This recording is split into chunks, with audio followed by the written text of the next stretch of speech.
ಲಕ್ಷ್ಮಣ್ ಸವದಿಗೆ ಅವಕಾಶ ಕೊಡಿಸೋದಕ್ಕೆ ಸಿಎಂ ಪ್ರಯತ್ನ ಪಡ್ತಾ ಇದ್ದಾರೆ. ಸವದಿಗೆ ಅವಕಾಶವನ್ನ ತಪ್ಪಿಸಬೇಕು ಅಂತ ಜಾರಕಿಹೊಳಿ ಒತ್ತಡ ಹೇಳ್ತಾ ಇದ್ದಾರೆ. ಎಸಿಸಿ ಅಧ್ಯಕ್ಷ ಮಲ್ಲಿಕಾರ್ಜುನ್ ಖರ್ಗೆ ಮೇಲೆ ಒತ್ತಡ. ಸವದಿಗೆ ಸಚಿವ ಸ್ಥಾನ ತಪ್ಪಿಸೋಕೆ ಪಟ್ಟಣ್ಣು ಕೌಜಲಗಿ ಪರ ನಿಂತಿರೋದು ಸಾಹುಕಾರು. ಮಹಿಳಾ ಕೋಟದಲ್ಲಿ ಅವಕಾಶ ಗಿಟ್ಟಿಸಿಕೊಳ್ಳೋದಕ್ಕೆ ಹೆಬ್ಬಾಳ್ಕರ್ ಪ್ರಯತ್ನ. ಗಾಡ್ ಫಾದರ್ ಡಿಕೆಶಿ ಈ ಬಾರಿ ಹೆಬ್ಬಾಳ್ಕರ್ ಪರ ಸೈಲೆಂಟ್ ಆಗ್ಬಿಟ್ಟಿದ್ದಾರೆ. ಜಾಸ್ತಿ ಬ್ಯಾಟ್ ಬೀಸ್ತಾ ಇಲ್ಲ, ಗೊತ್ತಿಲ್ಲ. ಲಕ್ಷ್ಮೀ ಹೆಬ್ಬಾಳ್ಕರ್ ಅವರಿಗೆ ಗಾಡ್ ಫಾದರ್ ಅಂತಾನೆ ಕರಿತಾ ಇದ್ರು ಡಿ ಕೆ ಶಿವಕುಮಾರ್ ಅವರನ್ನ. ಬಟ್ ಅವ್ರು ಸೈಲೆಂಟ್ ಆಗಿದ್ದಾರೆ. ಅವ್ರಿಗೇನು ಅಂತಂದ್ರೆ ಲಕ್ಷ್ಮಣ ಸವದಿಯನ್ನ ಕರೆಸ್ಕೊಂಡಿದ್ದು ಅಥವಾ ಲಕ್ಷ್ಮಣ ಸವದಿ ಅವರಿಗೆ ಮಾತು ಕೊಟ್ಟಿರೋದು ಡಿ ಕೆ ಶಿವಕುಮಾರ್ ಅವರು. ಹಾಗಾಗಿ ಡಿ ಕೆ ಶಿವಕುಮಾರ್ ಅವರು ಕೊಟ್ಟ ಮಾತನ್ನು ಉಳಿಸ್ಕೊಳ್ಬೇಕು ಅಂತ ಲಕ್ಷ್ಮಣ ಸವದಿ ಪರವಾಗಿ ಪ್ರಬಲವಾಗಿ ನಿಂತಿದ್ದಾರೆ. ಆದರೆ ಲಕ್ಷ್ಮಣ ಸವದಿಗೆ ಯಾವುದೇ ಕಾರಣಕ್ಕೂ ಅವಕಾಶ ಸಿಗಬಾರ್ದು ಅಂತ ಸತೀಶ್ ಜಾರಕಿಹೊಳಿ ಪ್ರಯತ್ನ ಪಡ್ತಾ ಇದ್ದಾರೆ. ಹಾಗಾಗಿ ಒಂದು ಸ್ವಲ್ಪ ಕನ್ಫ್ಯೂಷನ್ಸ್ ಇದೆ ಇಲ್ಲಿ.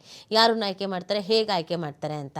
ಪಟ್ಟಣ್ಣು ಆಮೇಲೆ ಕೌಜಲಗಿ ಪರ ಮಾಜಿ ಸಿಎಂ ಸಿದ್ದರಾಮಯ್ಯನವರು ಬ್ಯಾಟಿಂಗ್ ಬೀಸ್ತಾ ಇದ್ದಾರೆ.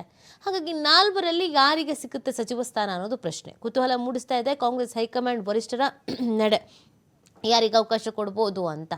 ಒಂದೊಂದು ಕೋಟಾದಡಿ ಅಥವಾ ಒಂದೊಂದು ನಾಯಕರ ಜೊತೆಗಾಗಿ ಕೆಲವರು ಇರೋದ್ರಿಂದ ಪೈಪೋಟಿ ಅಂತೂ ತೀವ್ರ ಇದೆ. ಆಮೇಲೆ ಬೆಳಗಾವಿ ರಾಜಕಾರಣವನ್ನು ಅಷ್ಟು ನೆಗ್ಲೆಕ್ಟ್ ಮಾಡೋಕ್ಕಾಗಲ್ಲ, ಸ್ವಲ್ಪ ಸೀರಿಯಸ್ ಆಗಿ ತಗೋಬೇಕಾಗತ್ತೆ. ಹೈಕಮಾಂಡ್ ನಾಯಕರು ಯಾವ ಮಾನದಂಡದ ಮೇಲೆ ಯಾರನ್ನ ಆಯ್ಕೆ ಮಾಡ್ತಾರೆ ಅನ್ನೋದನ್ನು ನೋಡಬೇಕಾಗತ್ತೆ.